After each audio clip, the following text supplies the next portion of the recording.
अवधूत चिंतन श्री गुरुदेव दत्त। काषाय वस्त्रं करदंडधारिणं कमंडलुं पद्मकरेण शंखं चक्रं गदाभूषितभूषणाढ्यं श्रीपादराजं शरणं प्रपद्ये। दत्तात्रेयं प्रपद्ये शरणमनुदिनं दीनबन्धुं मुकुन्दं नैर्गुण्ये सन्निविष्टं पथि परमपदं बोधयन्तं मुनीनां। भस्माभ्यंगं जटाभिः सुललितमुकुटं दिक्पटं दिव्यरूपं सह्याद्रौ नित्यवासं प्रमुदितममलं सद्गुरुं चारुशीलं। काषाय वाससमजं कमलाक्षमेकं मालाकमण्डलुधरं रमणीयलीलं। गोष्वानक्रीडनपरं निगमान्तकेलिं देवत्रयात्मकमहं सततं नतोऽस्मि। कामं कल्पद्रुमो ह्येष साधुवृन्दानुसेवितः दत्तात्रेयो महायोगी कलौ श्रीपादवल्लभः। अवधूत चिंतन श्री गुरुदेव दत्त। श्रीपाद श्रीवल्लभ श्रीमन्नृसिंह सरस्वती स्वामी महाराज की जय। श्रीमद वासुदेवानंद सरस्वती स्वामी महाराज की जय। श्रीमद रंगावधूत स्वामी महाराज की जय। सब संतन की जय। बाल गोपाल की जय। जय जय रघुवीर समर्थ। श्रीपाद श्री वल्लभ या फेसबुक पेजवरती आत्ता उपस्थित असलेल्या सगळ्या दत्तभक्तांना, हा व्हिडिओ नंतर बघणाऱ्या सगळ्या दत्तभक्तांना, गुरुभक्तांना प्रेमपूर्वक नमस्कार। आणि हा व्हिडिओ यूट्यूबच्या माध्यमातून बघणाऱ्या सगळ्या दत्तभक्तांना, गुरुभक्तांना प्रेमपूर्वक नमस्कार। गंगा दशहरा या उत्सवांतर्गत आणि चालू असलेल्या या फेसबुक लाईव्हच्या माध्यमातून आजचा 62वा भाग बघता बघता आहे। आणि आज ज्येष्ठ शुद्ध नवमी, उद्या गंगा दशहरा हा मुख्य पर्व काळ आहे। काल आपल्याला पंचप्रयाग हिमालयातले कुठले आहेत गंगेचे त्याविषयीची चर्चा आपण पाहिली। देवप्रयाग, रुद्रप्रयाग, नंदप्रयाग, कर्णप्रयाग, विष्णुप्रयाग या विषयावरती आपण चर्चा पाहिली। जगन्नाथ पंडितांनी काय कार्य केलं त्याविषयीचा थोडासा भाव आपण आख्यानाच्या अंतर्गत पाहिला। आता आजचा एक दिवस आणि उद्याचा एक दिवस, उद्या गंगा दशहरा आहे आणि उद्या आपल्या चालू असलेल्या या उपक्रमाची एक अल्पविराम असं म्हणूया, फार तर थोडंसं थांबूया या पद्धतीनं। उद्या त्याचं सांगता या स्वरूपात होईल। आणि गेले 62-63 दिवस, आता हे आज 62वा दिवस सलग आपल्या सगळ्यांशी खूप जवळून परिचय झाला। कित्येक जणांची एक भावनिक बंध असे जोडले गेले दत्तकृपेने। कोण कुठल्या कुठल्या प्रांतात, भागात, देशात राहतोय, परंतु या निमित्तानं सगळेजण आपण इथे रोज जी काही वेळ उपलब्ध होती, कधी 8:30, कधी 9, एकदा तर 9:30ची वेळ घेतली होती, एकदा संध्याकाळी 5:30ची वेळ घेतली होती, आणि गेले काही 15 दिवस संध्याकाळी 6 वाजता आपण सुरू करतोय। तर आजचा नवमीचा दिवस आणि आजचा एक दिवस झाल्यानंतर उद्या दशमीच्या दिवशी म्हणजे गंगा दशहराच्या दिवशी भगवती गंगामाईचं स्मरण करून चालू असलेल्या या सुखसंवाद मालेला कुठेतरी आपण थांबवणार आहोत, अल्पविराम म्हणूया ते करणार आहोत। आणि मग पुन्हा बघूया त्याचं स्वरूप कसं ठेवूया, की कसं काय वेळ काळ जुळून येते। मग फक्त आठवड्यातनं एखाद्या वेळेला घ्यावं की 15 दिवसातनं एकदा घ्यावं, किंवा कसा विषय करता येईल याविषयी आपण सगळे नंतर चर्चा करू, त्या पद्धतीने ठरवू। परंतु आजच्या दिवशी सुरुवात करत असताना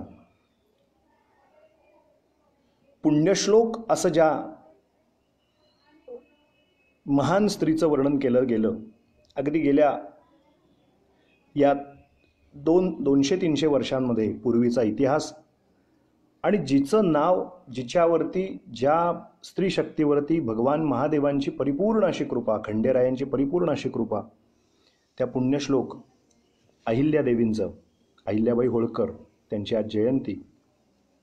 त्यानिमित्त आपण सगळे मिळून पुण्यश्लोक अहिल्यादेवींच्या चरणी नतमस्तक होऊया.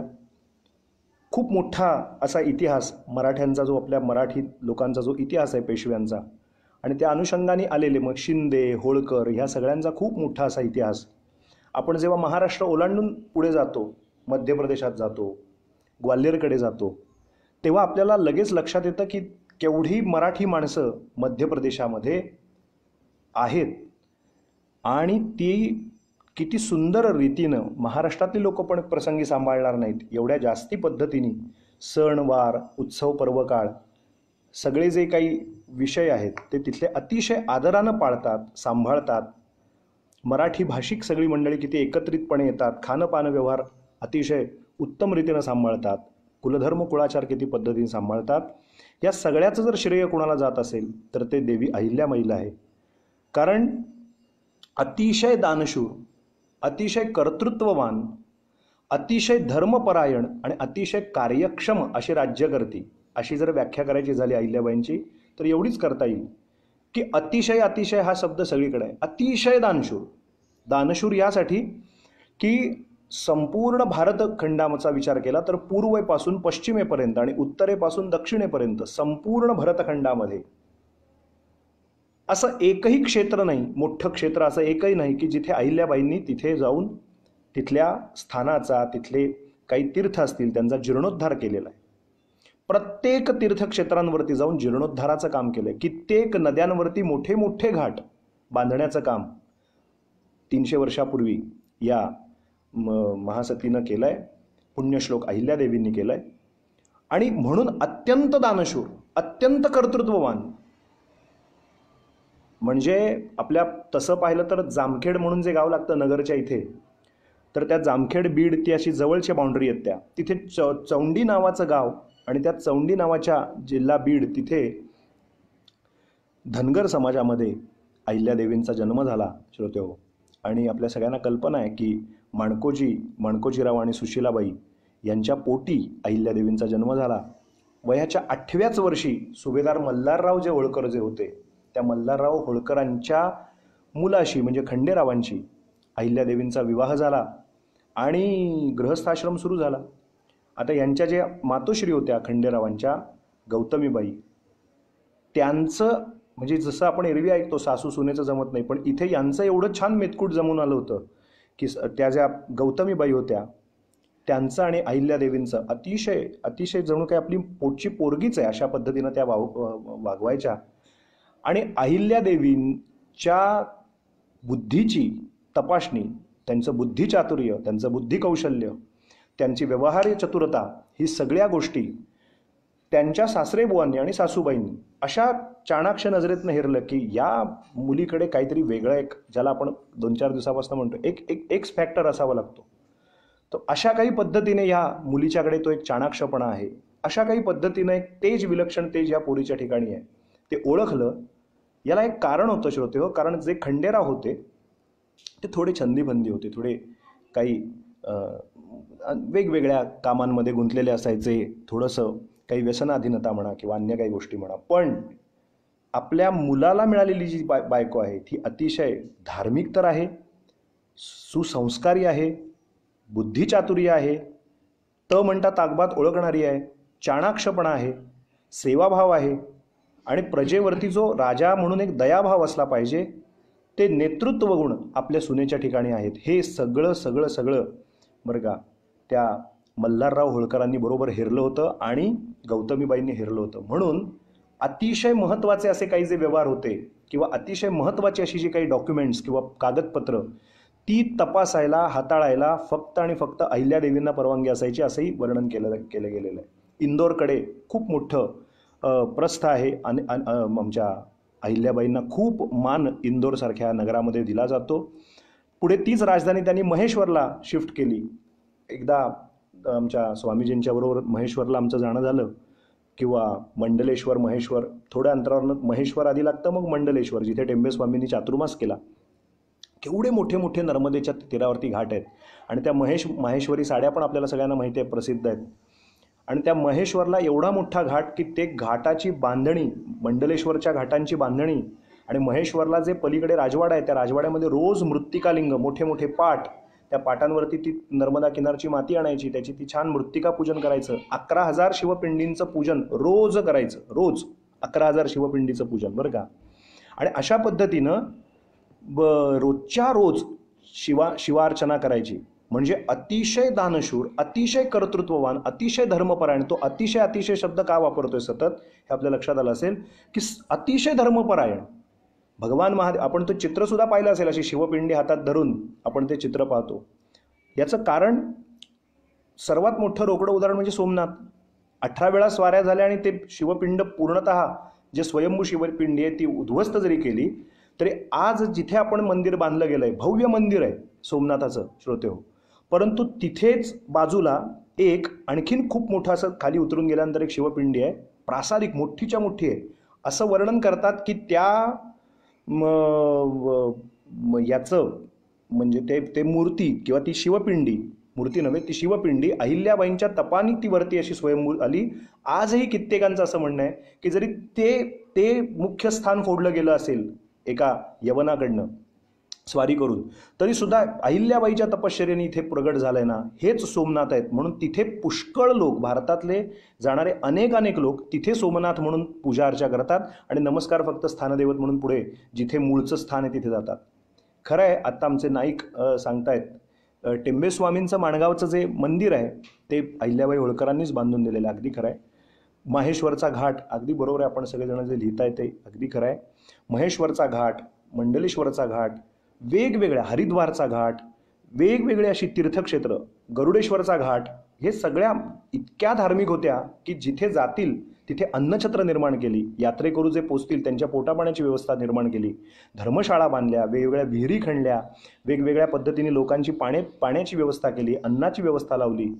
एकापेक्षा एक मोरोपंतांचं वाङ्मय, आणखीन कवी अनंत फंदी इत्यादी सर्व लोकांच्या वरती मार्गदर्शनाचं काम यांच्या दरम्यानच कार्यकाळात झालं.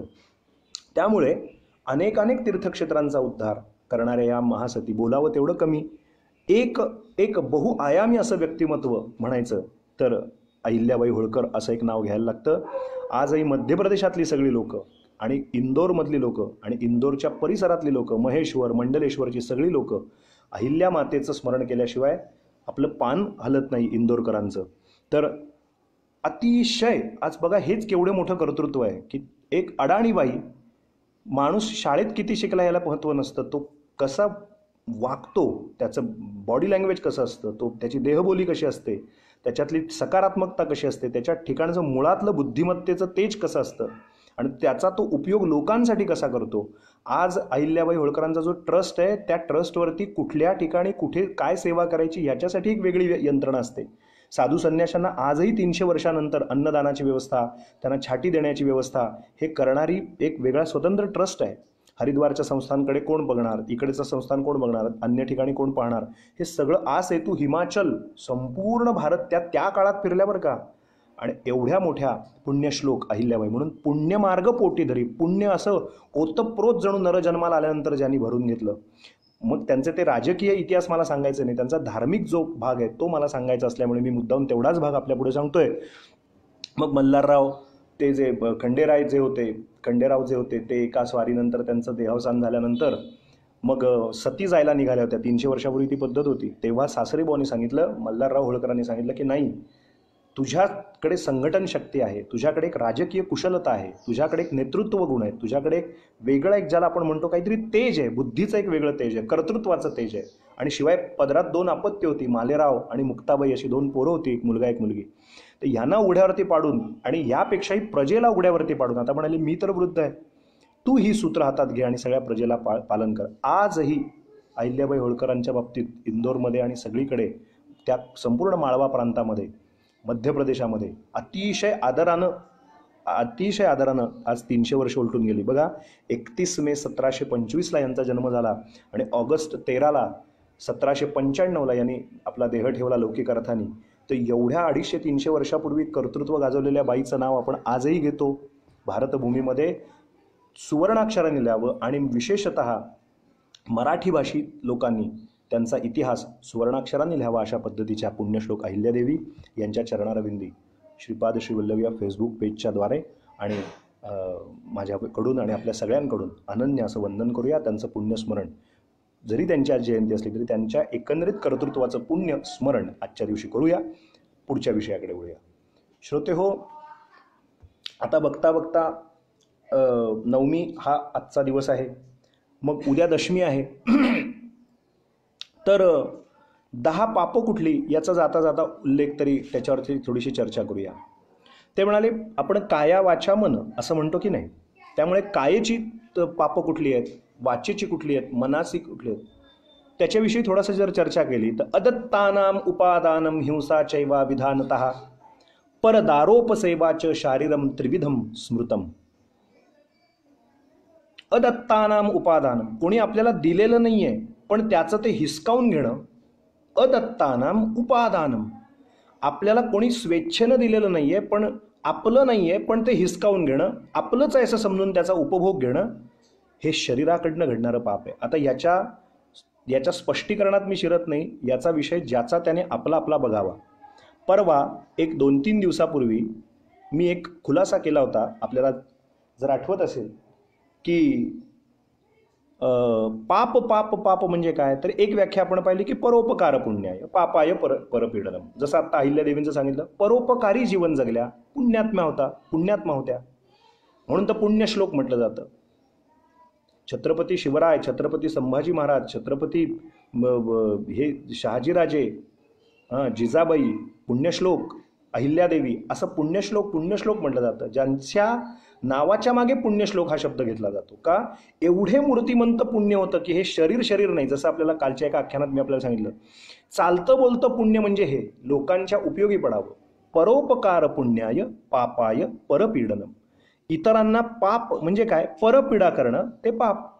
आणि लोकांच्या उपयोगी पडणं कुठल्याही निमित्तानं, शरीरानं, मनानं, कायेने, वाचेने, अर्थदृष्ट्या, अडला नडला कोणी त्याच्या काहीसाठी मदत करणं, हे पुण्य मार्ग जोडण्याचं लक्षण श्रोते हो, लक्षात घ्या. त्यामुळे ही तर एक व्याख्या झाली पाप पुण्याची.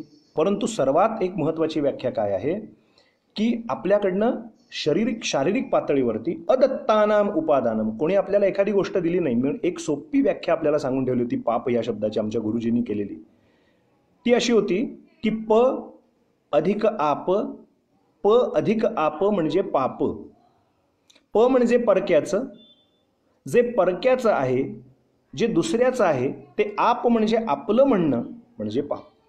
सोपी व्याख्या. ह्याच्याशिवाय आणखीन दुसरं काही पाप असू शकत नाही. कधी कधी एखादी व्यक्ती एखाद्या पदासाठी अतिशय लायक असते, परंतु त्या व्यक्तीला तिथून काढून आपण त्याची ती जागा बळकावून घेणं आणि आपणच मालक होत या तोऱ्यामध्ये वागणं आणि त्या व्यक्तीच्या अधिकार स्वातंत्र्यामध्ये हस्तक्षेप करणं, हे पापच आहे. मग ते नैतिकदृष्ट्या ज्याचं त्याला हे लक्षात आलं पाहिजे की मी खरंच लायक आहे का तिथे. एखाद्या वस्तू, कित्येक लोक प्रवास करत असताना, कीर्तनाच्या निमित्ताने जात असताना, पैशाचे 7 रंग, धन, आपल्याला काय वाटतं, धनाला फक्त 2च रंग आहेत. धनाला फक्त 2च रंग आहेत. पण धनाचे 2 रंग नाहीत जे बोलीभाषेत म्हणतात, एक ब्लॅक आणि एक व्हाईट. नाही, चुकतोय आपण. धनाचे 7 पद्धतीचे रंग आहेत. तानापिही निपाजा का? नाही, धनाचे वेगवेगळे रंग आहेत. प्रत्येक कलर, एक रंग एकेका पद्धतीचा आहे. तो एक स्वतंत्र बोलण्याचा वेगळा विषय आहे. 7 पद्धतीचं धन आहे. मग ते जे धन आहे ते धन असं आलं तर काय होतं, तसं आलं तर काय होतं, तसं आलं तर काय होतं. त्या धनाचे 7 प्रकार आहेत. उत्तम स्वात्म विख्याता, पितुख्याता तू मध्यमा, इत्यादी इत्यादी असे त्याचे वर्णन आहेत. मग मातुल घराण्यातनं आलेल्या धनाचं काय असतं, वडिलांकडनं आलेलं धन ते धनच असतं, त्याचं काय किंमत असते, स्वतः कमवलेलं काय असतं. तर ते 7 पद्धतीचं जे धन आहे त्यातलं उत्तम स्वात्मविख्यात हा श्रोते, जे स्वतः कमवलेलं धन असतं ते आत्मविख्यात. यत स्वल्पमपि तद्बहु, ते छोटं असू दे, ते क्वांटिटीनी कमी असू दे, पण क्वालिटी त्याला फार महत्त्वाची असली पाहिजे त्या धनाला. तो आत्ता माझा विषय नाही. मला सांगायचं होतं ते हे श्रोते हो की जे पैसे आहेत, तर कधी कधी फिरत असताना, संचारात, प्रवासात, दौऱ्यात कधी कधी असे काही जण प्रश्न विचारतात की एखादी नोटमध्ये पडलेली आहे, 50ची नोट पडली आहे, 100ची नोट पडली आहे एखाद्याची, आणि मग ती आपण घ्यावी का? मग ती अशीच रस्त्यात पडली होती ना, मग ते मी उचलून मग ते मंदिराच्या पेटीत टाकले. ठीक आहे, हा सद्भाव ठीक आहे, पण काय होईल एखाद्या वेळेला असं वाटेल, आता ती नोट 50 किंवा 100ची होती म्हणून ठीक आहे, एखादी 500ची नोट पडली असेल तर तर तोच भाव शिल्लक राहील का? चुकून एखाद्याची 2000ची नोट खाली पडली असेल तर तोच भाव शिल्लक राहील का? जे आपलं नाही ते घ्यायचं नाही, हा एक शरीराकडनं जर एक पक्का नियम झाला तर हे शारीरिक पापातलं पहिलं पाप घडणार नाही. अदत्तानाम उपादानम. ते कितीही करोडो रुपये पडू देत ना समोर, माझं नाही आहे ते, मी घेणार नाही, ते माझं नाही, जे माझं नाही ते मी घेणार नाही, आणि जे माझं आहे ते घेतल्याशिवाय सोडणार नाही. दोन्ही गोष्टी. माझं जे आहे हक्काचं न्याय्य मार्गाचं माझं जे आहे ते घेतल्याशिवाय मी राहणार नाही, आणि जे माझं नाही ते माझं नाही. मग ते कितीही असू दे, 1 रुपया पडला आणि 1 लाख पडले, माझं नाही आहे ना, ते त्याचं काय व्हायची गती ते ते धन ठरवेल. एक लक्षात घ्या, त्यातलं फार महत्त्वाचं सूत्र आपल्याला आजच्या दिवशी सांगतो. आपण जेव्हा त्या नोटेला हात लावतो किंवा जेव्हा त्या द्रव्याला किंवा कुठल्याही वस्तूला कुठे अगदी मोठे मारे मोठे विचार सांगितले, नाही नाही ते वायाच जाणार होतं ना, मग त्यापेक्षा ते त्या पद्धतीने जरा मग मी ते मार्गी लावलं, मग त्याचा योग्य विनियोग केला, ते असंच पडलं असतं रस्त्यावरती. तुम्हाला ते धर्माचा ठेका दिलाय का ते करायचं? तुमचं नव्हतं ना, जे तुमचं नाही त्याला हात लावायचा नाही. असं एक जर सूत्र लक्षात ठेवलं, जे शास्त्र सांगते ते आपल्याला सांगतो, अदत्तानाम उपादानम. जे आपलं नाही त्याला हात लावायचा नाही, त्याच्या पुढची विल्हेवाट करायची जबाबदारी तुमच्यावर दिलेली नाहीये, ते कोणी बघेल. ज्या क्षणी आपण ते हातात घेतो आणि नको नको ते काही ते उद्योग करतो, कधी कधी स्वतः काही जण वापरतात, काही जण असे रुपयातले 5 जण असे असतात, 5% की जे मंदिरात जाऊन टाकतात, पेटीत जाऊन टाकतात, इत्यादी कॅटेगरीतले. पण बहुतांशी 95 लोक असे आहेत की जे आपल्या खिशातच ते टाकतात, इकडे तिकडे बघतात आणि मग हळूच ते नोट आपल्या खिशामध्ये टाकतात. तर हे जे काही पद्धत आहे श्रोते हो, तर ह्या सगळ्या गोष्टी अतिशय घातक असतात. ज्या क्षणी आपण त्या इतराच्या धनाला स्पर्श करतो आणि ते हातात घेतो, वस्तूला, धनच असं नाही, वस्तूला, कुठल्या आपली नाही असं जे काही आहे त्याला जेव्हा आपण स्पर्श करतो, ती ताब्यात घेतो आणि आपण त्याचा उपभोग घ्यायला लागतो, तेव्हा ती जी ज्याची असते त्याची जी तळतळ आणि त्याची जे हाय असते, त्याची जी तळतळ असते, त्याची जी हाय लागणं म्हणतात की अरे अरे अरे, त्याचा जो जीव तळ, माझी ती नोट पडली बाबा, काय कोणाला आता मिळाले असेल कोणास ठाऊक, कोणाला मिळाले असेल कोणास ठाऊक. मग त्याने ते कष्टाने कमवलेले पैसे जर दुसऱ्याने ते घेतले, दुसरा एखादा दारुडा आहे त्याने जाऊन दारूच प्यायली, किंवा दुसरा एखाद्या व्यसनी त्यांनी व्यसनच केली, किंवा तिसरा एखादा आहे त्याने चला फुकट मिळालंय ना, चला लगेच ते आपणच उपभोग घेऊन टाका, त्याचं काहीतरी वस्तूच जाऊन बाजारात आणल्या आणि आपल्या घरातल्या मुलांना दिला, पचणार नाही, ते अजिबात पचणार नाही. म्हणून अदत्तानाम उपादानम. शास्त्र सांगतं की जे अदत्त आहे, तुम्हाला कोणी देऊ नाही केलेलं, विषय निघाला म्हणून सांगतोय, स्वतःहून स्वेच्छेने जे कोणी देऊ इच्छितात त्यांनी दिल्यानंतर ते घेण्याचा सर्वस्वी अधिकार तुमचा आहे. त्या धनराशीचा पुढे काय विनियोग करायचा, सुयोग्य विनियोग करायचा ते तुम्ही ठरवू शकता. पण लोकांच्या धनावरती, चित्तावरती किंवा लोकांच्या वित्तावरती, लोकांच्या वस्तूवरती, एखादी वस्तू, एखाद्याच्या घरात छान ड्रेस पाहिला, हे मला पाहिजे म्हणून मागून घेणं, किंवा एखादी वस्तू, हां ही फार छान आहे ना, हे आमच्याकडे नाही मिळत, हे आम्ही घेतो, त्याने दिली का तुम्हाला? कशाला अधिकार ग्रहण करता आणि ते त्याचं आपलं आहे म्हणून स्वीकारता? पाप आहे ते, आपल्याकडनं कळत न कळत ही पाप घडत असतात. अदत्तानाम उपादानम. हिंसा चैवा विधानतः. म्हणजे हिंसा करणं, ती हिंसा म्हणजे कायिक, वाचिक, मानसिक पातळीवरती हिंसा करणं हे पाप म्हणून शास्त्रानं सांगून ठेवले श्रोते हो. कायिक, वाचिक, मानसिक स्तरावरती हिंसा केली जाते. आपण केवळ शरीराला इजा दगा फटका केला जातो हाणामारीमध्ये, मारामारीमध्ये, आणि तेवढ्यापुरती हिंसा, ते हिंसा शास्त्राला मान्य नाही. शास्त्र त्याच्या पुढे जाऊन विचार करतं, समोरच्याचं मन दुखावणं ती मानसिक हिंसा आहे. एक वेळ शरीराचे घाव 4-5 दिवसांनी भरून निघतात, परंतु मनावर केलेले घाव कधीही भरून निघत नाही. म्हणून वाक्य, शब्द हे शस्त्र असतं, ते अतिशय जबाबदारीनं वापरायचे असतात. एरवी व्यवहारातलं शस्त्र वापरलं, एखादा काही भाग लागला, दगाफटका झाला, काही इजा झाली, डॉक्टरी औषधांनी, उपायाने आपण ती जखम भरून निघू शकते. पण शब्दाचे वाग्बाण आणि शब्दशस्त्र ते जे घायाळ करतात अंतःकरण, ती जी हिंसा असते तर ती टाळता आली तर टाळावी. म्हणून हिंसा चैवा विधानता असं म्हणताना शास्त्राला त्याच्या पोटात आणखीन एक गोष्ट सांगायची आपल्याला. ती गोष्ट अशी सांगायची आहे की धर्मशास्त्र हिंसा किंवा न्याय्य हिंसा मान्य आहे, पण हिंसा चैवा विधान, अविधानता असलेली जी हिंसा आहे ती मान्य नाही. आता तुम्ही म्हणाल ही काय भानगड आहे बुवा? एक लक्षात ठेवूया की एखादा, आपल्याकडे तुकाराम महाराजांसारख्या सत्पुरुषांनी दयेची व्याख्या फार छान केली.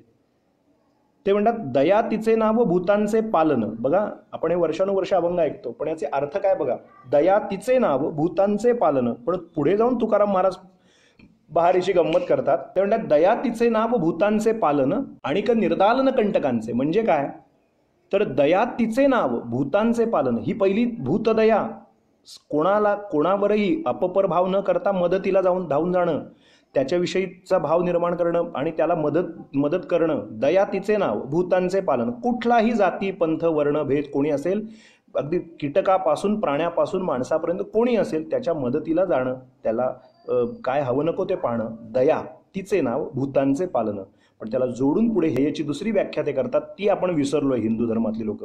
आणि निर्दालन कंटकांचे. जे कंटक आहेत, काटे आहेत चांगल्या मार्गातले, ते काटे जेव्हा दुष्टपणाने वागतात तेव्हा तिथे भाईजान करत बसायचं नसतं. त्यांना कुरवाळायची नसते त्यांची दाढी. जे कोणी अन्य कोणीही आपल्या देवाविषयी, आपल्या धर्माविषयी, आपल्या राष्ट्राविषयी जेव्हा केव्हा काटे पेरण्याचं काम करतात, दगडधोंड टाकण्याचे काम करतात, तेव्हा तुकाराम महाराजांसारखे क्रांतिकारी संत दयेची दुसरी व्याख्या सांगतात, नाण्याची दुसरी बाजू सांगतात की सर्वभूत हिते रताहा, ही दया आहेच. ते म्हणाले आम्हाला मान्य आहे, दया तिचे नाव भूतांचे पालन. पण दुसरी बाजू पण तेवढीच महत्वाची आहे. आणि निर्दाळन कंटकांचे. जे मार्गातले काटे आहेत ना, त्यांना वेचून ठार मारलं पाहिजे. का? कारण त्यांच्यासारख्या एकाला मारल्यानंतर पुढचे हजारो सज्जन नीट जगणार आहेत. ही इतर सज्जनांवर केलेली दया आहे. बरंच बोलता येण्यासारखं आहे. आपल्याला अजून जगन्नाथाचं चरित्र ऐकायचं आहे, थोडासा उशिरा सुरू झाल्या कारणाने. पण आपल्याला सांगतो एक महत्त्वाचं उदाहरण, राहत नाही म्हणून. ज्यावेळेला अफजल खानासारखा आला शिवरायांच्यावर चाल करून, आणि जर तेव्हा शिवाजी महाराजांनी विचार केला असता की नाही आपण सगळे सर्व धर्म समभाव, सगळे बंधुभावनेनं जगू, सगळं असं करू. अहो, त्याने तिकडे तुळजापूरच्या देवीची मूर्ती अशी चुराडा केली. आपल्याच असलेल्या पुजाऱ्यांनी सांगितलं, हे बघा तुमची देवी काय करते, तुमची देवी. चुराडा केला देवीचा मूर्तीचा, फोडून काढली, चुराडा केला. वाटेत जे दिसतील ती मंदिरं उद्ध्वस्त केली. पंढरपूरपासून एक सगळ्या तीर्थक्षेत्रांना उद्ध्वस्त करत तो आला. आता जो या पद्धतीने आपल्या देवाविषयी, धर्माविषयी, राष्ट्राविषयी बोलेल, त्याच्याविषयी जर डायलॉग करत बसलो, चर्चेने प्रश्न सुटतात वगैरे अशी काही भाषा वापरायला लागलो सामोपचाराची, ती भाषा कळत नसते. आतंकवाद हा ठेचूनच काढावा लागतो. आतंकवाद्यांना चर्चा करत बसायचं नसतं, तुम्ही किती छान, आम्ही किती छान, तुमचं कसं चांगलं, आमचं कसं चांगलं. अशा बुळचट आणि खुळचट गप्पा मारत बसून आतंकवाद मर्यादेत कधी येत नसतो. तिथे अचानक सर्जिकल स्ट्राईकच जाऊन करावा लागतो. जिथे जायचं तिथे जायचं. आणि दया तिचे नाव भूतांचे पालन आणि निर्दाळन कंटकांचे. जे मूर्ख आहेत, दुष्ट आहेत, मूढ आहेत, मार्गातले अडथळा आणणार आहेत, मग ते सगळं ठरवलं. आणि मग बरोबर अशा टप्प्यात त्या अफजल खानाला आणलं की जिथून बरोबर गनिमी कावा केला. आणि तो नरड महाराजांचं, राजांचं दाबणार होता. तेवढ्यामध्ये जगदंबेची प्रार्थना, सगळा महाराष्ट्र त्यावेळेला श्वास कोंडून बसलेला होता की काय होतंय आणि काय नाही.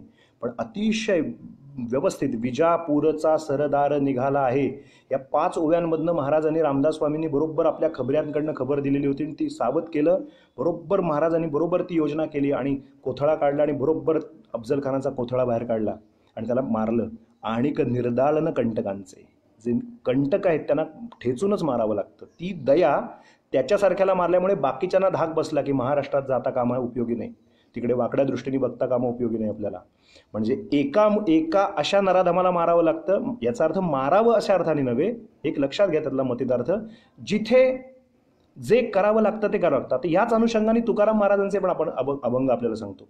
त्यातला शब्दार्थ लक्षात घ्या. हिंसा याचा अर्थ लगेच अगदी मारामारी, रक्तपात, घातपात करायचं असा त्याचा अर्थ नव्हे. जिथे जो तडाखा द्यायचा तो द्यायचा असा त्याचा एकंदरीत मतितार्थ. देव पूजेला बसला आणि विंचू आला, तर तुकाराम महाराज म्हणतात की तो नारायण आहे. सर्प विंचू नारायण त्याची वंदा विद्रोह. सर्प विंचूमध्ये पण नारायण आहे. म्हणून काही पूजा करायची का? शाळीग्रामाची पूजा करायची तशी त्याची पूजा करायची आहे का? तेथे पैजाराचे काम, अधमासी तो अधम. काय स्वच्छ भाषा आहे बघा. अरे पायातली जोडे काढा, चप्पल काढा, ते देवघरात कुठे आहे ते बघू नका. तुम्ही जर नाही त्याला मारलं तर तो तुम्हाला दंश करून मारणार आहे. अभंग आहेत संतांचे याच्यावरती. पाया झाला नारू काय करील कापरू, तेथे बिबव्याचे काम, अधमासी तो अधम. अधम दिसला की त्याला तसंच पाहिजे. हे झालं तुकारामांची भाषा, तुकाराम महाराजांची. समर्थ म्हणाले शठम प्रतिशाठ्यम. ठकासी व्हावे ठक, उद्धटासी उद्धट. समोरचा उद्धट दिसला, इकडे मार, मग आता हा गाल पुढे कर, असं नाही चालणार. ती हिंसा नाही चालणार. हिंसा चैवा विधानतः. अजिबात आपल्याकडनं हिंसा होणार नाही याची काळजी घ्यायची. पण देवदेश धर्मावरती जर काही बाधा आली तर अरे म्हणून जर कोणी आमच्या अंगावरती आला आणि आमच्या देवांची विटंबना करायला लागेल, एखादा कोणीतरी हुसेन सारखा आला आणि तो आपल्या देवदेवतांची नग्न चित्र काढायला लागला, तर कोणीतरी त्याचं गचांड पकडून विचारायला पाहिजे की नाही, का तिथे पण सहिष्णुता दाखवायची. तर कुठे हिंसक व्हायचं हे कळलं पाहिजे आणि नको नको त्या गोष्टीत हिंसक व्हायचं नाहीये. हिंसा चैवा विधानतः. त्यामुळे हे लक्षात ठेवायचं आहे की शरीराकडनं होणारं दुसरं पातक, की आपण आपल्याकडनं कोणी दुखावलं जाणार नाही ना कायिक वाचिक मानसिक पातळीवरती, याची दखल आपण घ्यायला पाहिजे. हे शरीराच्या पातळीवर घडणारं पातक. तिसरं, परदारोपसेवाच शारीरम त्रिविधम स्मृतम. परस्त्रीच्या विषयी परस्त्री गमन करणं हे शारीरिक स्तरावरचं पाप आहे, जे पुरुषांच्या भूमिकेतून परस्त्री म्हणून आहे, तेच स्त्रियांच्या भूमिकेतून परपुरुषाच्या ठिकाणी वेगळ्या भावनेनं पाहणं हे शारीरिक पातळीचं. आणि नुसतं भावनेनं पाहणं नाही, तर त्या पद्धतीचं काही जार कर्म जर आपल्याकडनं जर घडलं तर त्याच्यासारखं मोठं पातक नाही. म्हणून पहिलं, कोणाच्याही अदत्तानाम उपादानं, आपल्याला न देता आपण त्याचा बळकावणं हे एक पाप. त्यानंतर हिंसा चैवा विधानतः, हिंसा करणं हे दुसरं पाप शारीरिक पातळीवरती. आणि तिसरं, परदारोपसेवाच शारीरम त्रिविधम स्मृतम. परदारेविषयी रती होणं आणि त्या पद्धतीचं जारकर्म करणं हे शारीरिक पातळीवरचं. मनसा, मनाच्या पातळीवर काय आहे, फार सुंदर सांगितलं आहे. परद्रव्येष्वभिध्यानम. सतत दुसऱ्याचा पैसा मला कसा मिळेल याचं चिंतन करीत राहणं, याविषयीच चिंतन करणं. शब्दच तसा वापरलाय, परद्रव्येष्वभिध्यानम. परद्रव्याचं अभिध्यान करत राहणं. म्हणजे आता मग ते तसं होईल, मग ते आजोबा नंतर मग तो फ्लॅट माझ्या नावावर करतील, मग ते तमकत मला तसं देतील, मग आमके मला असे पैसे देतील, मग मी त्याचं असं करील. हे सगळं जे काय आहे ना, हे परद्रव्याचं ध्यान करणं हे मानसिकदृष्ट्या घडणारं पापातलं पहिलं पाप आहे, परद्रव्याविषयी. आणि याच्या नेमकं उलट संत वाङ्मय सांगतं की परद्रव्या अंध निंदेसी जो मुका, तोची संत देखा तुका म्हणे. गुळवणी महाराजांनी जेव्हा वाडीचा घाट बांधला त्यावेळेला काही रक्कम पाहिजे होती, आणि त्यानंतर जे पैसे जमा झाले, ते जमा झाल्यानंतर त्या लोकांना सांगितलं, आता पावती पुस्तकात पावती फाडू नका, कारण आमचं जे काम होतं ते झालेलं आहे. लक्षात घ्या, हेच आदर्श आम्हा सर्वांच्या दत्तभक्तांच्या डोळ्यापुढे असले पाहिजेत. माझा जेव्हा अमेरिकेतल्या काही लोकांची आत्ता परवा 4 दिवसापूर्वी संपर्क झाला, तेव्हा मी त्यांना तेच सांगितलं की आमच्या पातळीवरती आम्ही 2 पैसे जोडतोय, पण थोडी गडबड करू नका, थोडंसं थांबा. कधी जर गडबड आमची झाली तर नक्की आमच्या पाठीशी उभे राहा. पण जर त्या दरम्यान आमच्याकडनं जर काही पाहिजे ते अपेक्षित रक्कम झाली तर मग मात्र तुम्ही अजिबात आम्हाला पाठवू नका. हे तितक्यात स्वच्छ आणि स्पष्टपणे सांगायला पाहिजे. हे काही आपलं वावा किती छान, तुम्ही किती ग्रेट आहे असं म्हणण्यासाठी नाही. हे उदाहरणं गुळवणी महाराजांसारख्यांची डोळ्यापुढे आहेत ना आपल्या, की काम झाल्यानंतर कशाला पैसे गोळा करायचे, आपलं जे हेतू आहे तो साध्य झाला, ज्याचं त्याला देऊन झाल्यानंतर परतचा पैसा आपल्याला कशासाठी पाहिजे आपल्याकडे तो. म्हणून परद्रव्येष्वभिध्यानम. कोणाचाही एकही रुपया आपल्याकडे ठेवून घेऊ नये कधीही. आपल्याला उदाहरण सांगितलं आहे, ते 1 रुपया द्यायचा राहिला तर ते 3 जन्म अडकला आणि ते शौनक गोत्राचा तो ब्राह्मण संतती निर्माण करायला त्रास करत होता. आपल्या गुरुचरित्रातली गोष्ट सांगितली आपल्याला परवा. त्यामुळे कधीही कुणाचाही एकही रुपया ठेवून घ्यायचा नाही. तो ज्याचं त्याला जिथल्या तिथं देऊन मोकळं करायचं, कुणाच्याही ऋणात कधी राहायचं नाही. आणि दुसरी सर्वात महत्त्वाची गोष्ट, आपलं आहे ते हक्कानं मागितल्याशिवाय राहायचं नाही. आणि पण त्याला जोडून पुढची बाजू सांगतो, आपलं आहे ते हक्कानं मागून घ्यायचं, पण पैसे देतानाच दत्त म्हणजे देऊन टाकायचे. बाबा रे, परत मिळणार नाही आहेत मला हे. एखाद्याला जर कधी दिले गेले पैसे, एखादा शब्द देतो की मी एक 20,000 द्या, आत्ता पाहिजेत, आत्ता अगदी गरज आहे, उद्योग धंदा व्यवसायात असं घडतं आपल्या प्रापंचिक जीवनात. मग ते पैसे द्रव्य रूपानं दिले जातात किंवा काय होतं, त्यावेळेला मग गंमत अशी घडते की मग मिळत नाहीत. कधी कधी मित्रत्वाचे संबंध कधी कधी त्यामुळे धोक्यात येतात. पण ते देतानाच आमचे गुरुजी म्हणायचे की देतानाच दत्त म्हणून देऊन टाकावेत, हे परत मला मिळणार नाहीत, आले तर माझे, नाहीतर तुझे. कारण एकदा एखाद्याच्या हातात गेलेला सूत्रच असं आहे की पुस्तकम वनिता वित्तम परहस्ते गतम गतम. पुस्तक एकदा दुसऱ्याला दिलं की परत जरा ते पुस्तक देता का, ते परत मिळेल की नाही सांगता येत नाही. पुस्तकम वनिता पत्नी, वित्तम परहस्ते गतम गतम, ती गेलं की गेलंच, परत येतच नाही ते आपल्याकडे. म्हणून देताना दत्त म्हणूनच देऊन टाकावं, परत मिळणार नाही असं लक्षात ठेवूनच द्यावं शहाण्या माणसाने. सांगायचा तात्पर्य अर्थ असा की दुसऱ्याच्या द्रव्याविषयी अतिशय सावध राहावं. कारण महाराज म्हणाले, टेंबेस्वामी महाराजांचं पंचपदीचं सांगताना सांगितलं होतं की दुसऱ्याचा अर्थ व्यर्थ मानू, दुसऱ्याचा जो अर्थ आहे तो नाही. मी माझ्या कष्टानं जो कमवीन, माझ्या कष्टानं मला जे पैसे मिळतील तेच फक्त मी माझे म्हणून वापरेन, इतर मला नकोत. मी आपल्याला अतिशय प्रांजळपणे सांगतो की काल नुसता संकल्प आपल्या पुढे, काल पुन्हा एकदा आवाहन केलं, आज अक्षरशः इतक्या लोकांनी इतक्या श्रद्धेनं त्या नंबरवरती आपले मत व्यक्त केलं की बुवा आम्ही 500 रुपये पाठवू शकतोय, पण अतिशय श्रद्धेनं 500 रुपये पाठवू शकतोय, कृपा करून त्याचा स्वीकार करा. कोणी 1000 रुपये अतिशय श्रद्धेने पाठवलेत आहेत, आज 15-20 जणांनी पाठवलेत, परंतु त्या श्रद्धेला जी तोड नाही आहे. कोणी 1000 रुपये पाठवलेत, कोणी 2000 रुपये पाठवलेत, पण मी त्या प्रत्येकाला एवढं सांगितलं आहे की ते 2000 किंवा ते 500 रुपये देण्यामागची जी भावना आहे ती लाख मोलाची आहे. त्या पैशाला क्वांटिटीमध्ये मोजत नाही होत आपण, त्याची जी क्वालिटी आहे ती फार सर्वात महत्त्वाची आहे. कारण ते रुपये कोणाच्या तरी घरात जाऊन कोणाचा तरी एक महिनाभराचा संसार पुढे नेणार आहे. ही जी त्याच्या मागची आपली शुद्ध भावना आहे ते दत्त महाराज जाणत असतात. आणि त्या उद्देशानं आपण ते जे देतोय, सत्कर्म करतोय, कारण अनायसे गंगा दशहरा चाललाय, गंगा दशहऱ्यात दानाला फार महत्त्व. तर जिथपर्यंत मिळतंय ते घ्यायचं आणि जे आपली गरज झाल्यानंतर स्वच्छ नाही म्हणून सांगायचं. कारण जे आपल्याला पाहिजे तेवढं झालंय, आपलं इप्सित साध्य झाल्यानंतर अवाजवी पैसा गोळा करू नये, बुद्धी भ्रष्ट होते त्याच्यामुळे. त्यामुळे परद्रव्याविषयी कधीही दुसऱ्याचं धन कधीही ठेवून घेऊ नये. ते जिथल्या तिथं तो व्यवहार देऊन मोकळं करावं. ज्याचं आपण देणं लागतो त्याला पटापट ते देऊन मोकळं करावं. का? कारण पैसा हा माणसाला जोडत असतो आणि पैसा हा माणसाला तोडतो. म्हणून आर्थिक व्यवहार अतिशय स्वच्छ ठेवावा, हा त्याच्यातला सर्वात महत्त्वाचा विषय. म्हणून मनानं घडणाऱ्या गोष्टी काय, तर मनात पाप येतं की दुसऱ्याचं द्रव्य मला कसं मिळेल, हे पाप आहे. परद्रव्येष्वभिध्यानम. दुसरं म्हटलंय मनसा निष्ठचिंतनम. दुसऱ्याविषयी वाईट चिंतायचं हे मनाचं पाप आहे. मानसिक पाप जी 3 पाप मनाची आहेत, मनसा निष्ठचिंतनम, मनसा अनिष्टचिंतनम. एक वेळ दुसऱ्याचं चांगलं नाही करता आलं ना, वाईट तरी का चिंतता, हे मनाच्या पातळीवर घडणारं पातक आहे, मनसा अनिष्टचिंतनम. आणि तिसरं पाप सांगितलंय वितताभिनिवेशश्च. वितताभिनिवेशश्च त्रिविधम कर्ममानसम. म्हणजे आपल्याच कल्पनेच्या राज्यात जगायचं. मग ते मी मागे एकदा बोललोय की असं होईल, मग ते तसं करीन, मग मी ते पैसे ठेवलेत ना, मग त्याचं व्याज असं मला येईल, मग ती ठेवल्या ना, मग ती जमीन आहे ना, मग त्या जमिनीतनं एवढा व्यवहार झाला की मग ते मला 4 लाख मिळतील, मग त्याचे मला एवढे पैसे आले की मग मी ते माझं घर बांधेन.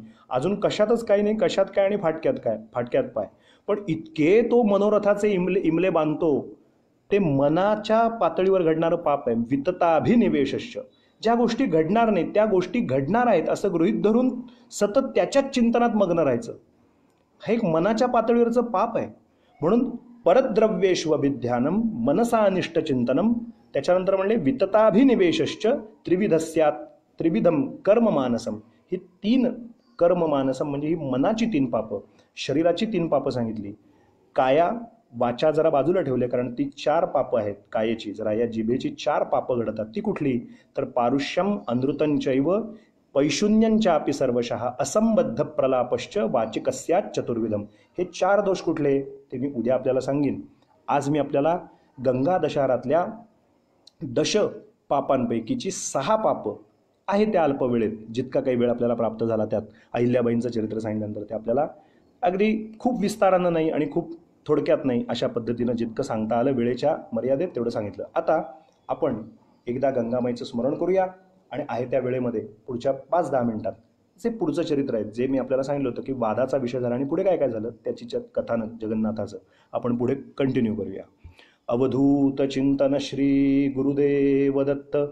भगवती श्री गंगा माता की जय. ते काय म्हणाले दासगणू महाराज, काय म्हणाले?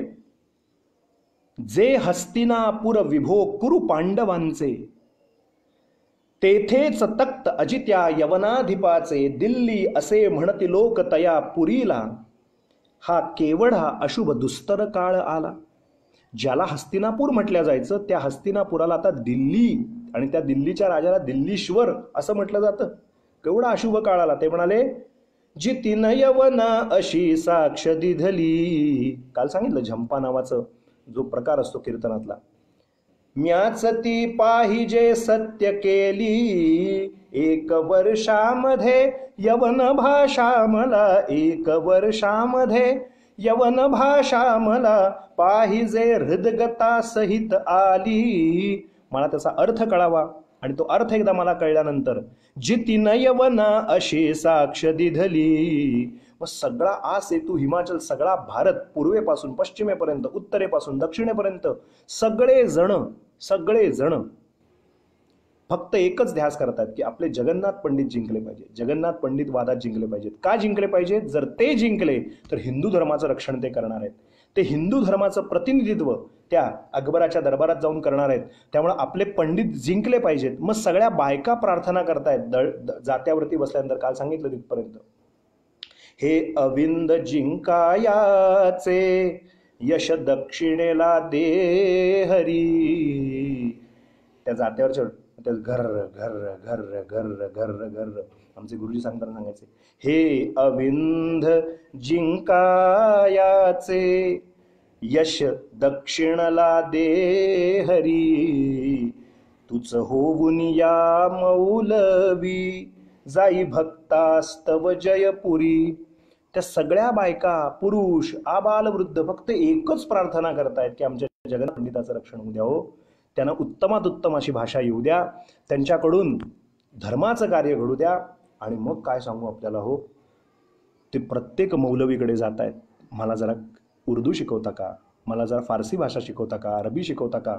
पण कोणीही फरमान काढलेलं होतं एक अदृश्यातलं, म्हणजे दृश्य रूपानं नाही, अदृश्यातनं, की या पंडिताला कोणीही काहीही शिकवायचं नाही, कारण ह्याला ते येता कामा नये आणि कोणीच त्यांना ते शिक्षण देईना. शेवटी एक दिवशी भगवंतांना प्रार्थना त्यांनी केली की देवा, माझा हा जो आर्य सनातन वैदिक हिंदू धर्म आहे हा आता संकटात सापडलाय आणि त्याचं प्रतिनिधित्व मी करावं अशी जी तुमची इच्छा आहे, पण मला भाषाच नाही आली तर मी करू काय. म्हणून तळमळून भगवंतांना प्रार्थना केल्यानंतर एक चमत्कारच विलक्षण असा घडला श्रोते हो. काय सांगावं आपल्याला. एक दिवशी रस्त्यानं त्या विवंचनेत चालले होते. 1 वर्षाचा काळ तर मागून घेतलाय की अरबी फारसी भाषा मला आली पाहिजे आणि त्यानंतर मग मी वाद घालीन. आणि आता कोणीच काही दाद देईना. अशा नैराश्य स्थितीमध्ये रस्त्याने जात असताना, थोडे विमनस्क स्थितीत रस्त्याने जात असताना एक त्यांनी लांबनं दर्गा पाहिला. काय चमत्कार, दासगणू महाराज काय छान लिहितात बघा. एक दर्गा पाहिला आणि त्या दर्ग्यामध्ये वैदिक मंत्रांचा आवाज येत होता, असं वर्णन आहे.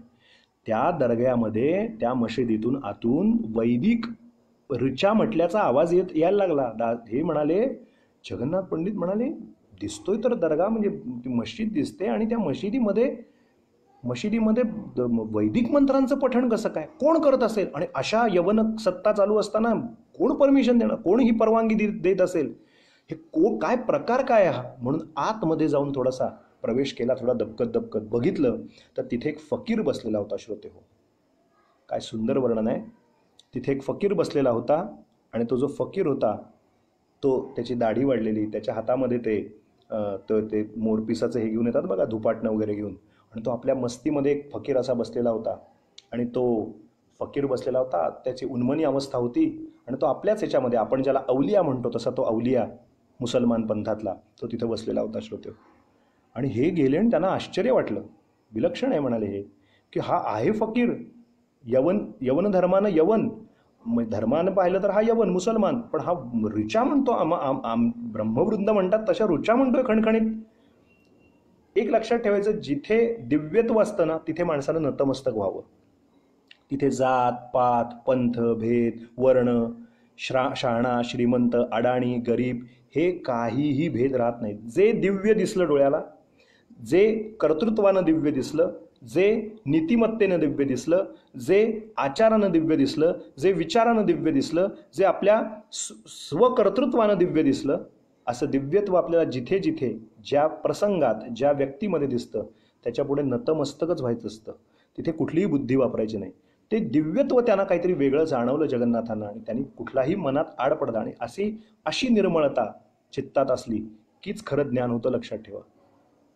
वाद तत्वाचा, एरवी वाद नाही, कारण आपली संस्कृतीची शिकवते की सर्वभूत हि ते रतः, सर्वांना आपल्यामध्ये घेतलं पाहिजे. लक्षात घ्या, त्या जे होते, जे फकीर होते, त्या फकीराच्या चरणावरती नतमस्तक झाले पंडितराज जगन्नाथ आणि नमस्कार केला. म्हणाले, महाराज काय सुंदर हो आपण. म्हणाले, इथे म्हणताय आणि कसं काय आपण हे? ते म्हणाले ते सगळं जाऊ दे, तुझं नाव काय? म्हणाले माझं नाव पंडित जगन्नाथ, मी जयपूरच्या राजाच्या इथे दरबारामध्ये आहे, पंडित म्हणून आहे, राजदरबारी.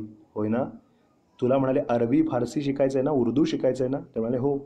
तुम्हाला कसं कळलं? ते म्हणाले तू ती काळजी करू नको, मला सगळं माहिती आहे. तुला शिकायचं आहे की नाही? हो म्हणाले शिकायचं आहे. बैस म्हणाले समोर, मी तुला शिकवतो. काय आनंद झाला हो, काय आनंद झाला पंडितराज जगन्नाथांना, जगन्नाथ पंडितांना जो आनंद झाला पंडितांना, ते डोळ्यातनं घळघळ पाणी जायला लागलं. आता तुम्हाला क्लायमॅक्स पॉईंट सांगतो त्या गोष्टीतला. तासगडू महाराज लिहितात, बने फकीर प्रभू महाराज, बने फकीर प्रभू महाराज, जो संतन के हित शिरताज, बने फकीर प्रभू महाराज. भगवंतच फकीराचं रूप घेऊन तिथं बसले. दासगणू महाराज लिहितात, बने फकीर प्रभू महाराज, सागम पम ग गमनी पम गम पनी पम ग गम पनी निसानी पम ग, बने फकीर प्रभू महाराज, जो जो संतन के शिरताज, बने फकीर प्रभू महाराज. कसे आले भगवंत? कसे आले फकीर रूपात? सफेद दाढी लंबी चौड़ी, सफेद दाढ़ी लंबी चौड़ी, शिर में फेटा हार. ते हिरव्या रंगाचा वगैरे फेटा घालतात बघा ते फकीर, तसं सफेद दाढी, पांढरी शुभ्र दाढी, लंबी चौडी, मोठी अशी दाढी, दाढी-मिशा वाढलेल्या, वरती तो हिरवा असं पागोटं घालतात ते यवन धर्मातले काही धर्मगुरू, तसं ते पागोटं घातलेलं. शिर में फेटा हार, कुरान शरीफ को आगे रख कर रहे महजबी बास, बने फकीर प्रभु महाराज, ला इला इल्लीला कह के, ला इला इल्लीला कह के आगे पीछे डुल रहे, दास गनु कहे भक्तन का प्रभु, दास गनु कहे भक्तन का प्रभु, फतेह करत है काज महाराज, बने फकीर प्रभु महाराज, जो संतन के शिरताज, बने फकीर प्रभु महाराज, बने फकीर प्रभु महाराज, बने फकीर प्रभु महाराज. काय विलक्षण गोष्ट घडली बघा. पाहतायत आणि बघितलं तर झालं फकीराकडनं उर्दू, फारसी, अरबी भाषा आणि ते सगळं ज्ञान साक्षात भगवंतच येऊन सांगत होते हो यांना. आणि मग मुळातली बुद्धी तल्लक, जात्याच बुद्धी कुशाग्र, आणि त्यात सांगणारे स्वतः भगवंतच फकीराचं रूप घेऊन सांगतायत. आणि ते जसं अलौकिक गुरु आणि अलौकिक शिष्य त्या प्रसंगात लाभल्यानंतर काय विचारता, भगवंतांनी स्वतःच ते शिकवल्यानंतर साक्षात भर्गो नराकृती सरस्वतीचं चालतं बोलतं. तो न मनुज श्री सरस्वतीची मूर्त रूप साजिरी. काल आपल्याला सांगितलं, तो न मनुज श्री सरस्वतीची मूर्त रूप साजिरी.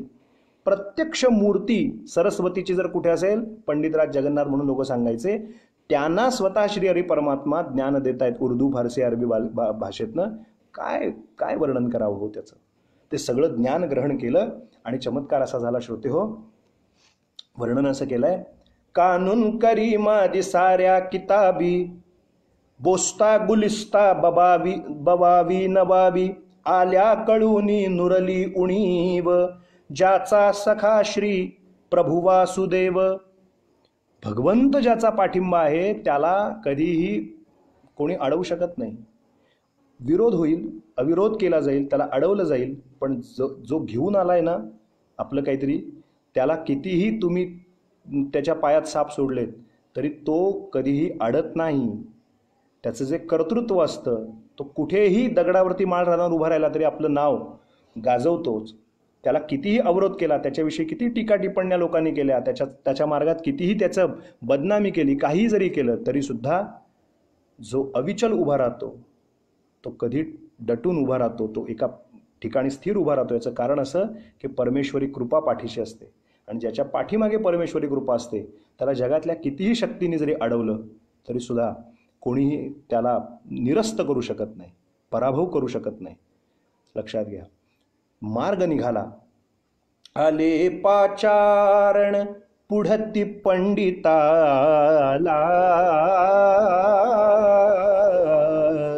आले पाचारण पुढती पंडिताला,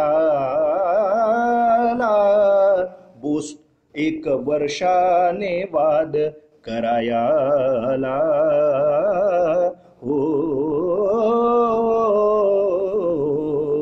आले पाचारण निरोप द्याया, जाहले सिद्ध पौर,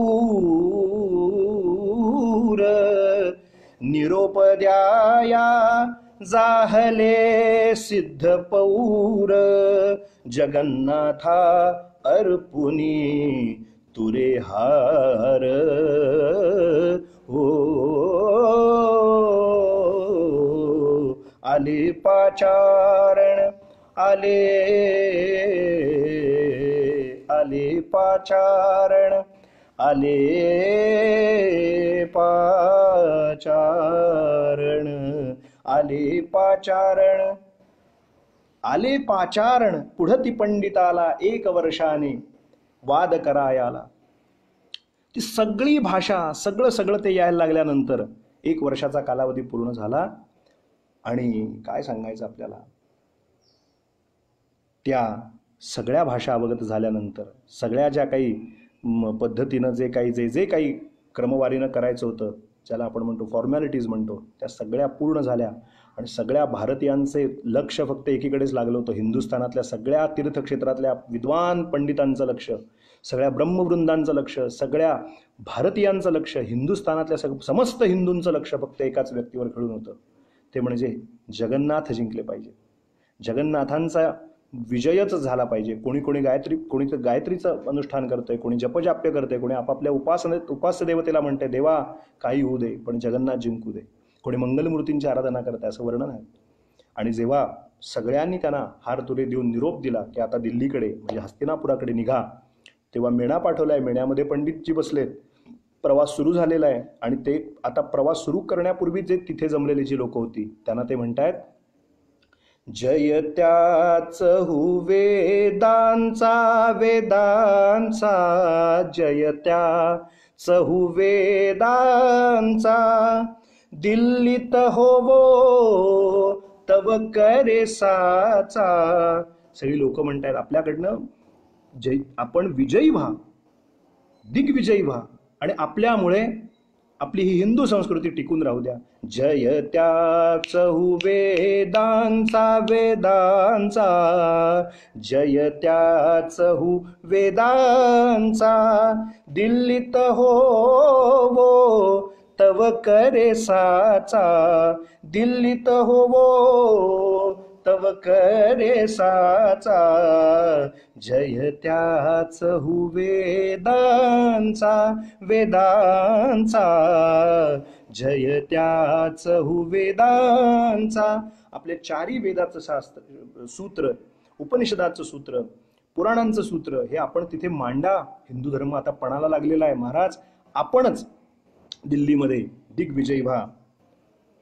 प्रथम आमुचे स्वराज्य हरिले, सेवा करण्या गुलाम केले, ते म्हणतायत. आणि आता धर्मावर ते फिरले, विचार या गोष्टींचा करुणी घेई सूड अधमाचा. चहुत्य जय त्याच हु वेदांचा वेदांचा, जय त्याच हु वेदांचा. 4ही वेदांचा जय जयकार असो, तुमचा जय जयकार असो, अष्टादश पुराणांनी त्या सगळ्यांचा जय जयकार असो. आपण यशस्वी व्हा, दिग्विजयी व्हा. त्या स्त्रियांनी, माता भगिनींनी त्यांचं औक्षण केलंय. आणि जगन्नाथ पंडितांना पाठवलंय. सगळ्या लोकांची ती शुद्ध भावना ऐकली आणि पंडितराज जगन्नाथ सांगतात सगळ्यांना. ते म्हणतात, मम करे काही झाल्यास वेडेवा कुडे, मम करे काही झाल्यास वेडेवा कुडे, त्याचा न दोष लावावा मी तिथून आल्यावर पुढे, त्याचा न दोष लावावा मी तिथून आल्यावर पुढे, काकी ते विधर्मी लोक दुष्ट दुर्मती, उपाय योजतील नाना मज लागी जिंकण्या प्रती, त्यांची या उपाया भले पाहिजे दिले तोंड चांगले, तरीच ते जोडे तरीच ते जोडे, यशवदे गणुरोकडे ते धवा. काय सुंदर वर्णन करून ठेवलंय. त्याचा न दोष लावावा. मी चाललोय पण शेवटी ती बोलून चालून दगा फटका करणारी जात. तिथे जर गेलो, काकी ते विधर्मी लोक दुष्ट दुर्मती, ते दुष्ट दुर्मतीची लोक आहेत. आपल्या बाजूनं निकाल होत नाही कळल्यानंतर अचानक काहीही करू शकतात, शेवटच्या क्षणाला दगाफटका देऊ शकतात. उपाय योजतील नाना मज लागी जिंकण्या प्रती, माझ्यावर विजय मिळवण्यासाठी वाटेल त्या थराला ते येऊन जाऊ शकतात. त्यांची या उपाया भले पाहिजे दिले तोंड चांगले, त्वरित ते जोडे यशवदे गणुरोकडे. त्यामुळे जर काही कमी जास्त झालं, मी माझ्या परीने पूर्ण प्रयत्न करतो हिंदू धर्माच्या रक्षणासाठी, पण मला माफ करा जर कुठे कमी पडलो, कारण ती बोलून चालून हरामी जात आहे. काही जर त्यांनी केलं, दगाफटका केला आणि जर काही जर केलं तर माझ्यावर दोष लावू नका. त्याचा न दोष लावावा मजकडे, तर माझ्यावर दोष लावू नका त्याचा. माझ्या परीनं मी शिकस्त करीन, प्रयत्नांची पराकाष्ठा करीन. वर्णन असं केलं श्रोत्यो बरं का. मेण्यामध्ये बसून या निघाले, मेण्यामध्ये बसून या निघाले, पंडित दिल्ली प्रति प्राप्त झाले. हिंदूस झाला बहुमोद तेणे, मोरास जेवी घन दर्शनाने, मोरास जेवी घन दर्शनाने. आपल्याला अर्थ लक्षात आला असेल तसं हिंदू धर्माचं प्रतिनिधित्व करण्यासाठी पंडितराज जगन्नाथ जसे पोहोचले, समस्त हिंदूंना जसा मोराला घन पाहिल्यानंतर ढग पाहिल्यानंतर तो नाचायलाच लागतो थै थै थै थै, तसं समस्त हिंदू धर्मियांना असं वाटलं बास रे बास, आपल्याकडनं लढणारा कोणीतरी एक भक्कम अशी व्यक्ती उभी आहे आपली हिंदू धर्माची बाजू मांडायला. असं वर्णन आहे. हे मी परवाच आपल्याला सांगितलं होतं की ही सगळी काव्य लावणी शृंगारिक मूळचे लिहायचे, पण नंतर साईबाबांची कृपा आणि सद्गुरूंची कृपा त्यानंतर ही सगळी काव्य किती विलक्षण लिहिली आहेत पहा. वादाचा दिवस नेमिला गर्दी लोटली, हाजी काजी मौलवी यांची धांदल बहुत जाहली. वैदिक शास्त्री पंडित सजुनिया आले, बाजूस जगन्नाथाच्या जाऊन सभेत बैसले. दरबार दिवाणी आम लक्ष्मी धाम, जेथले काम सुबक पाहोनी सुबक पाहोनी. लाजेल पुरंदर मनी ते धवा, मधी बादशाही तक्तास शहा बैसला. दरबाराचं वर्णन केलेलं आहे. मधी बादशाही तक्तास शहा बैसला, श्री मुकुट दिव्य रत्नाचा चमचमा चमकू लागला. सगळे दरबार खचाखच भरलेला आहे हिंदू धर्माचं प्रतिनिधित्व करायला, वाद घालायला. पंडितराज जगन्नाथ आहेत, सगळे त्यांच्या बरोबरीनं आपली सगळी, ज्याला आजच्या भाषेत कोर टीम म्हणतो, तसे आजूबाजूला वैदिक शास्त्री पंडित सजुनिया आले, ते त्यांच्या बरोबरीनं आजूबाजूला आहेत. बाजूस जगन्नाथाच्या जाऊन सभेत बैसले, ते सगळे त्यांच्या भोवतीने आहेत. काही रेफरन्स एखादा लागला, काही संदर्भ लागला, काही बोलायचं झालं आजच्या भाषेत सांगायचं तर सगळे आजूबाजूला बसले. आणि मग काय चमत्कार घडला. बादशाह कसा बसलाय मध्ये, दरबार दिवाणी आम लक्ष्मी धाम जेथले काम, काय कोरीव काम, काय ती झुमर, काय ते तिथलं वर्णन बघतच बसावं. आणि मग सुबक पाहोनी लाजेल पुरंदर मनी, मधी मधी बादशाही तक्तास शहा बैसला, श्री मुकुट दिव्य रत्नाचा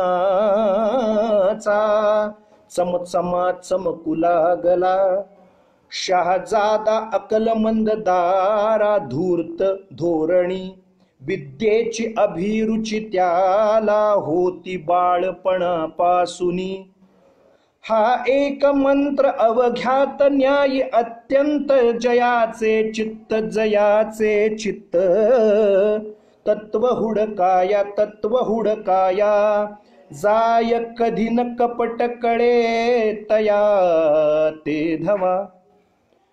त्या सगळ्यांच्या मध्ये त्या अकबराच्या पोटी 2 पुत्र होते, एक होता औरंगजेब आणि एक होता दाराशुक. तो जो दाराशुक होता तो अतिशय सहिष्णू होता, तो न्यायनीतीनं वागणारा होता आणि त्याचं लक्ष कधीही कोणावरही अन्याय करण्याकडे नसायचं. तो जरा बुद्धिजीवी होता, त्याला व्यासंग होता, वेगवेगळं वाचन त्यांनी केलं होतं. अशी मत्सरी भाव, मात्सर्य, अपमतलबी भाव, मात्सर्य भाव हा त्याच्याकडे नव्हता. तो जरा सज्जन होता आणि तोच एक काही ते एक आधार होता.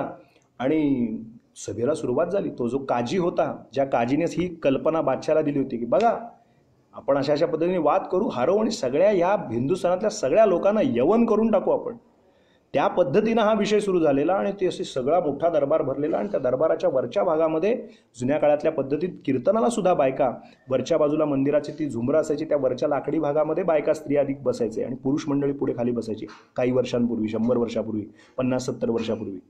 मग हे झालं कीर्तनाच्या बाबतीत. तर आणि 300, 500, 700 वर्षापूर्वी राजे राजवाड्यांच्या वेळेला स्त्रिया अधिक सगळे वरती बसायचे, माडीवरती, मध्ये पडदे असायचे आणि त्यात ती यवनी सत्ता, ते लांबनं सगळा दरबार असा खचाखच भरला होता.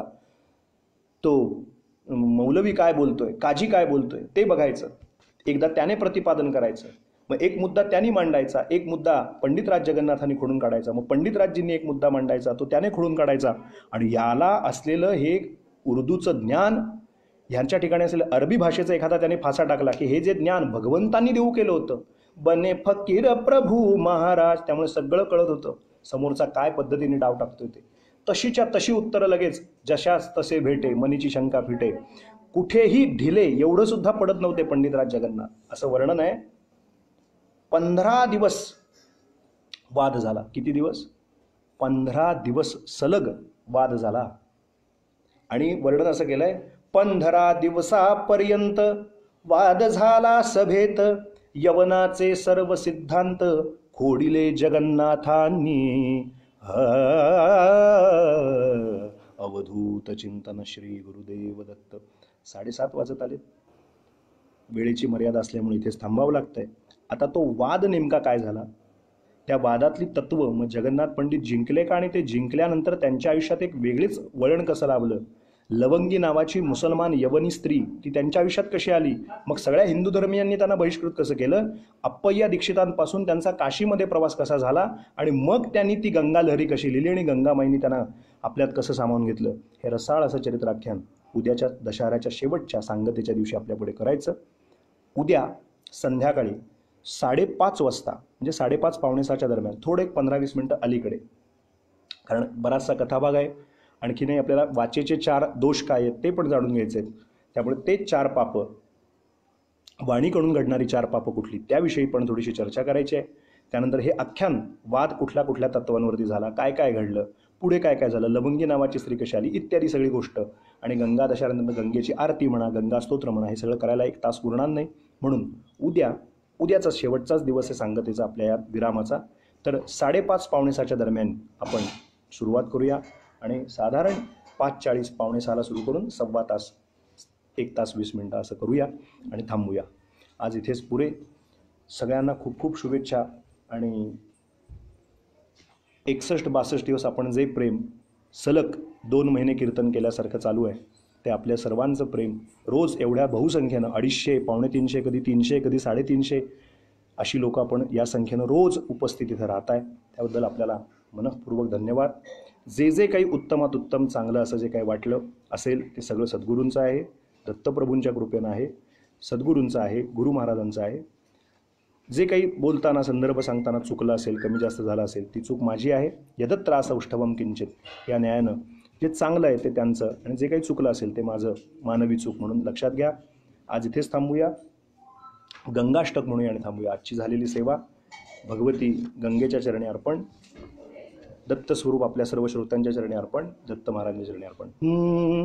न जाणे मी धर्मा नच विहित कर्मा अवगमा, न जाणे मी धर्मा नच विहित आधार महिमा, कुकर्मासी काम कुलित कृत कर्माची सुभगे, मला तारी गंगे सकल भयभंगे त्रिपथगे, न केव्हाही येथे सुकृत लव संपादित असे, न पूर्वीचे काही सुकृत पदरी भासत असे, पुढे ही श्रेयाची गती नच दिसे खास मजगे, मला तारी गंगे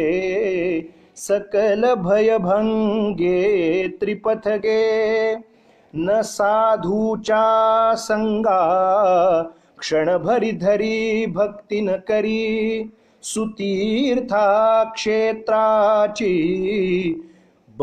पदवी बरवी ती न दरी, न देवाचे द्वारी क्षणभर ठरे देवी सुभगे, मला तारी गंगे सकल भयभंगे त्रिपथगे, न केले बैसोनी क्षणभरी पुराण श्रवणही, कुकर्माच्या गोष्टी करुणी वयनेले सकलही, कदा काळी नेणे हरिभजन तेहीन सुभगे, मला तारी गंगे सकल भयभंगे त्रिपथगे, असा हा मी पापी शरण तुझ आलो हरिसुते, तू या वारी पापा शमवी ममतापा सुरसुते, तुवा हाती घेता मग मजसी काहीच न लगे, मला तारी गंगे सकल भयभंगे त्रिपथगे, महापापी तुझा अमृत जलपाने चितरले, सुकृत स्नाने गेले उपरी नचतेही उतरले, असे मी ऐकोनी आई शरण आलो चित्तुजगे, मला तारी गंगे सकल भयभंगे त्रिपथगे, त्रितापघ्नी ऐसे निज बिरुद तू पाळी सदये, त्रितापघ्नी ऐसे यशहि तव सांभाळी सुनये, अये योगी ध्येये निगम गण गेये श्रित भगे, मला तारी गंगे सकल भयभंगे त्रिपथगे, महापापी नेले अससी जरी उद्धारुनी परे तयाहुनी श्रेष्ठा अजी मग आई उद्धरी बरे तरीच प्रख्याती करीशी जगती माझी सुभगे मला तारी गंगे सकल भयभंगे त्रिपथगे मला तारी गंगे सकल भयभंगे त्रिपथगे नम श्री कृष्णे ते जय शमित तृष्णे गुरुमते मला तारी गंगे सकल भयभंगे त्रिपथगे नम श्री कृष्णे ते जय शमित तृष्णे गुरुमते मला तारी गंगे सकल भयभंगे त्रिपथगे नम श्री कृष्णे ते जय शमित तृष्णे गुरुमते भगवती श्री गंगा माता की जय भगवती श्री गंगा माता की जय भगवती श्री गंगा माता की जय भगवती श्री कृष्णा वेणी माता की जय। आजची सेवा दत्तचरणी अर्पण करूया। कायेन मनसा वापी यद्यत् कर्म शुभाशुभम करोम्यत्र करिष्यामि तदतु त्वत्समर्पितम् दत्तनामैव नामैव नामैव मम जीवनं कलौ नास्त्यैव नास्त्यैव नास्त्यैव गतिरन्यथा अवधूत चिंतन श्री गुरुदेव दत्त दत्त दत्त। उद्या 5:30 पावणे 6च्या दरम्यान भेटूया, जेव्हा केव्हा इंटरनेटची रेंज असेल त्याप्रमाणे, पण 5:30च्या पुढे पावणे 6 पर्यंत नक्की भेटूया। उद्या 7 सव्वा 7 पर्यंत। आणि उद्या आपल्या या चालू सत्राची सांगता होईल। अवधूत चिंतन श्री गुरुदेव दत्त दत्त।